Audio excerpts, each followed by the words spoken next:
భూర్భువస్వః తత్సవితుర్వరేణ్యం భర్గో దేవస్య ధీమహి ధియో యో న ప్రచోదయాత్.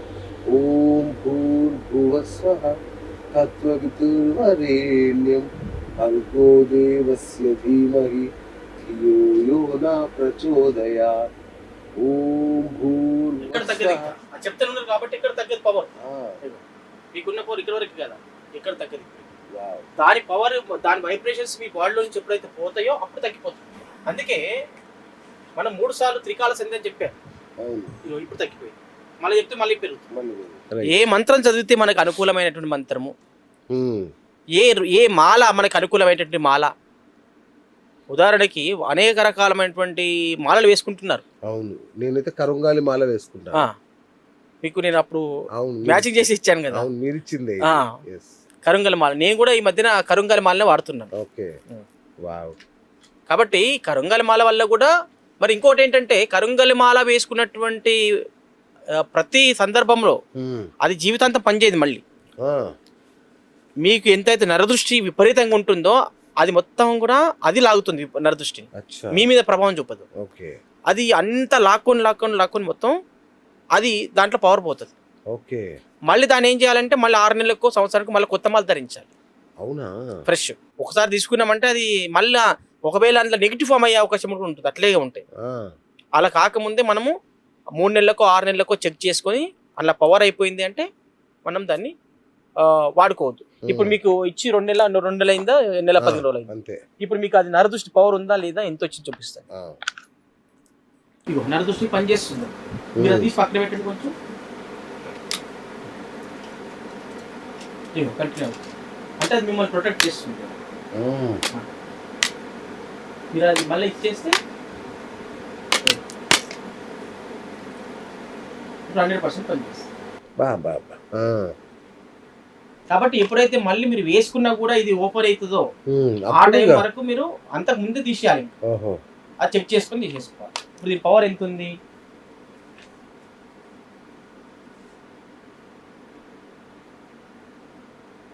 ఇప్పటివరకు అయితే బాగానే ఉంది. సూపర్. ఎక్కువ ఉంది అంటే ఎడ్జ్ లో ఓపెన్ అయిపోతుంది. ఇంకా చాలా ఉంది అంటే ఇంకా ఒక 3-4 నెలల తర్వాత మళ్ళీ 2-3 నెలల తర్వాత చెక్ చేసుకోవాలి. చెక్ చేసుకున్న తర్వాత ఒకవేళ బాగా అప్పుడు పవర్ తగ్గింది అంటే అది తీసేసి వేరే మాల వేసుకోవాలి. ఇట్లా ఒక్కొక్క మాలకి ఒక్కొక్క శక్తి ఉంటుంది. అద్భుతం. ఇప్పుడు టైగర్ ఐ మాల అని చెప్పి, దేవదారు మాల అని చెప్పి, తర్వాత రకరకాల మాలలు ఉన్నాయి, రకరకాల బ్రాస్లెట్స్ ఉన్నాయి.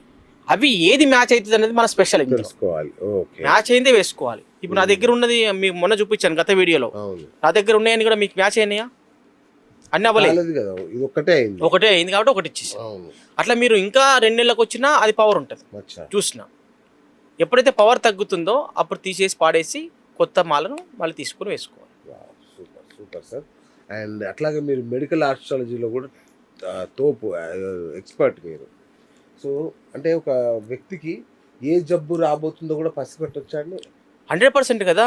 ఇప్పుడు ఏంటంటే ఒక వ్యక్తి వచ్చారంటే ఏ చక్ర, ఇప్పుడు 7 చక్రాలు ఉన్నాయని చెప్తున్నాం. మూలాధార చక్రము ఇన్బ్యాలెన్స్ అయినప్పుడు ఎలాంటి జబ్బులు వస్తాయి, స్వాదిష్టాన చక్రము ఇన్బ్యాలెన్స్ అయినప్పుడు ఎలాంటి జబ్బులు వస్తాయి, మణిపూర చక్రం ఇన్బ్యాలెన్స్ అయినప్పుడు ఎలాంటి జబ్బులు వస్తాయి అనేది ప్రతి ఒక్కటి కూడా చక్ర ఇన్బ్యాలెన్స్ వలన ఏ ఆర్గాన్స్ డిస్టర్బ్ అవుతున్నాయని ముందే ఐడెంటిఫై చేసి వాటికి సంబంధించినటువంటి మనము జెమ్స్ థెరపీ ద్వారా వాళ్ళకు ఆ స్టోన్ పెట్టడం వల్ల కూడా వాళ్ళకు ఆ పర్టికులర్ ఆర్గాను ఆ చక్ర బ్యాలెన్స్ అయిపోతుంది. కొంతమంది ఇంకా తీవ్రంగా తొందరలో మనం నయం చేసుకోవాలనుకున్నప్పుడు మెడిసిన్కి వెళ్తారు. ఇదేమో స్లోగా వెళ్తుంది. స్లోగా వెళ్ళిన పర్మనెంట్ ట్రీట్మెంట్ ఇది జెమ్ థెరపీ ద్వారా. అది ఇంకా త్వరగా వేగంగా తగ్గించుకోవాలనుకున్నప్పుడు మెడిసిన్కి వెళ్తారు.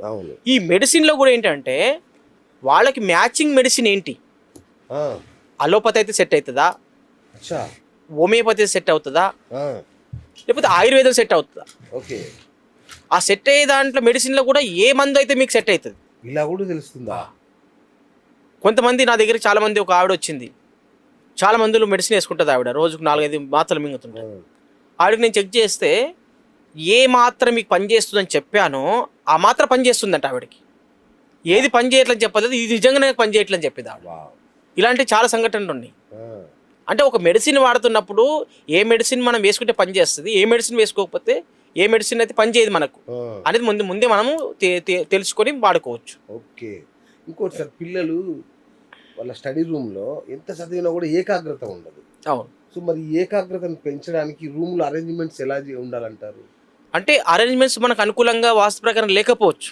దీనికి సంబంధించినటువంటి మనం ఏంటంటే పిల్లల్లో గ్రోత్ రావడానికి కొన్ని రెమెడీస్ ఇస్తాం. అచ్చా. ఇప్పుడు ఎడ్యుకేషన్ ప్రొటెక్టర్ అని, అవును, ఎడ్యుకేషన్ ట్రీ అని, అచ్చా, మ్యారేజ్ కాని వాళ్ళకైతే మ్యారేజ్ ట్రీ అని. ఓకే. కొంతమంది పరిహారాలు చేసుకోలేరు, అలాంటి సందర్భం తక్కువ ఖర్చుతో వెళ్ళిపోవాలి వాళ్ళు అన్నప్పుడు ఎడ్యుకేషన్ టవర్ ఇస్తాం, ఎడ్యుకేషన్ బూస్టర్ ఇస్తాం. అది వాళ్ళు టేబుల్ మీద పెట్టుకోవడం వల్ల కూడా వాళ్ళకు అక్కడ భూగర్భంలో ఉన్నటువంటి దోషాలు కానీ, ఆర్టికల్లో ఉన్నటువంటి దోషాలు కానీ, ఎడ్యుకేషన్కు, ఏకాగ్రతకు, కాన్సన్ట్రేషన్కు డిస్టర్బ్ చేసేటటువంటి నెగిటివ్ ఎనర్జీ రిమూవ్ చేయడానికి దీని యొక్క శక్తిని పెంచుతాం అక్కడ. Okay. Education tree, crystals tree ఇచ్చేసి. అవును. అట్లాగే ఏ సమస్య ఉంటే వీలైనంత వరకు దాన్ని ఏ విధంగా కంట్రోల్ చేయాలి అనేటటువంటిది ప్రతి దాంట్లో మనం దీంట్లో చేయొచ్చు అనమాట. Super sir. ఇక మొబైల్ అడిక్షన్ అవును, ఈ మధ్య కాలంలో చాలా విపరీతంగా పెరిగిపోయింది. మరి దీని వెనుక ఏ గ్రహ ప్రభావం ఉంది? దీనికి ఏమన్నా రెమెడీస్ ఉన్నాయా మీ దగ్గర? 100%. ఇప్పుడు మీ మొబైల్ ఉంది, మొబైల్ అనేటటువంటిది చాలా ఇప్పుడు కర్ణ పిశాచి. నిజంగా నేను కర్ణపిశాచి.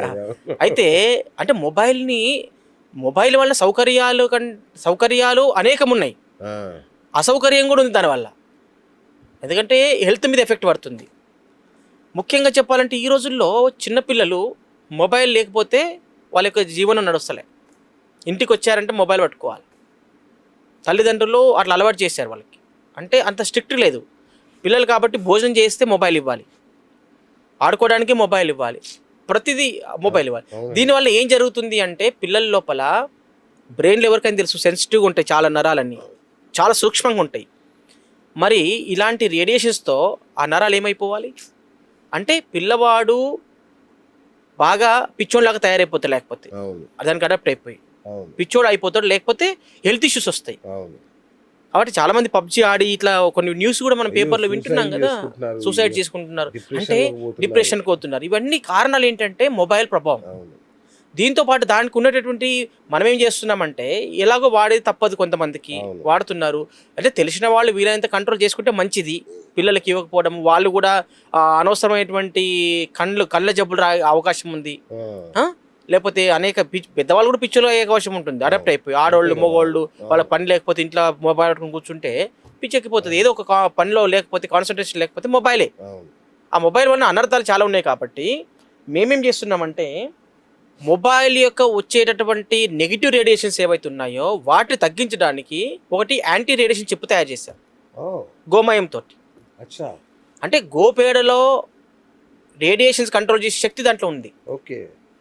దాన్ని తయారు చేసి ఏం చేస్తుంటే మన దగ్గరకు వచ్చినటువంటి క్లయింట్స్కి 10-20 రూపాయలు తీసుకొని వాళ్ళకి అందరికి కూడా పంచి పెడుతున్నాం.